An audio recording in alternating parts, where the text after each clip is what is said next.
أهلا بكم في نشرة جديدة من أخبار الملاعب. معاكم حسين صلاح، وأبرز أخبار الكرة العالمية والعربية والإفريقية النهاردة الخميس 4 من يونيو 2026. نبدأ من الكرة العالمية.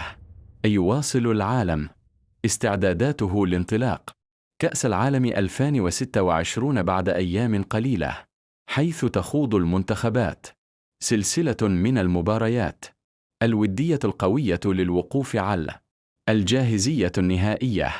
قبل ضربة البداية، يلتقي منتخب العراق مع منتخب إسبانيا في مواجهة ودية مرتقبة، بينما يصطدم منتخب فرنسا بمنتخب كوت ديفوار في واحدة من أقوى مباريات اليوم التحضيرية للمونديال.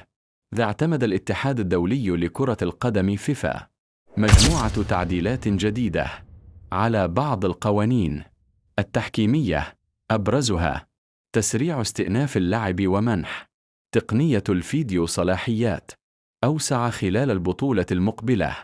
كشفت تقرير صحفية عالمية عن اقتراب انتقال الهولندي دينزل دومفريس إلى ريال مدريد خلال فترة الانتقالات الصيفية، في صفقة قد تكون من أبرز صفقات الموسم. وفي مانشستر سيتي، تحدث رئيس النادي خلدون المبارك عن كواليس رحيل المدرب بيب جوارديولا بنهاية الموسم، مؤكداً أن الإدارة بدأت بالفعل البحث عن المدرب الجديد لقيادة الفريق. أما برشلونة فيواصل تحركاته داخل وخارج الملعب، حيث يدرس النادي عدة صفقات جديدة استعداداً للموسم المقبل، مع استمرار متابعة النجم المصري عمر مرموش. ننتقل إلى الكرة الإفريقية. أكد الجهاز الفني لمنتخب المغرب أن الهدف في كأس العالم ليس المشاركة فقط، بل المنافسة على الوصول لأبعد نقطة ممكنة بعد الإنجازات التاريخية الأخيرة لأسود الأطلس. واصل النجم المغربي أشرف حكيمي كتابة التاريخ بعدما أصبح أكثر لاعب إفريقي تتويجاً بالألقاب في تاريخ كرة القدم الإفريقية.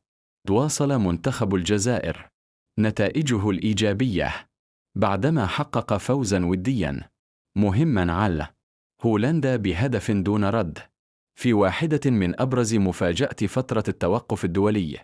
وفي الكرة المصرية، أعلن النادي الأهلي إجراء عدة تغييرات إدارية مهمة استعداداً للموسم الجديد، مع استمرار الاستعدادات للمشاركة في البطولات المحلية والقارية.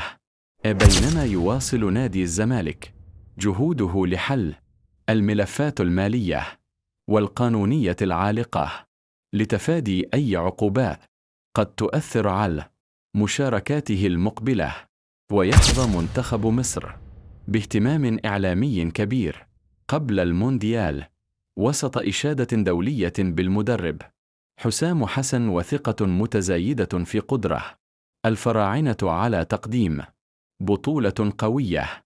وأخيراً، تتجه أنظار جماهير كرة القدم حول العالم إلى المباريات الودية المتبقية خلال الأيام المقبلة، والتي ستحدد الشكل النهائي للمنتخبات قبل انطلاق كأس العالم 2026. كان معاكم حسين صلاح في نشرة أخبار الملاعب. نشوفكم في نشرة جديدة بإذن الله.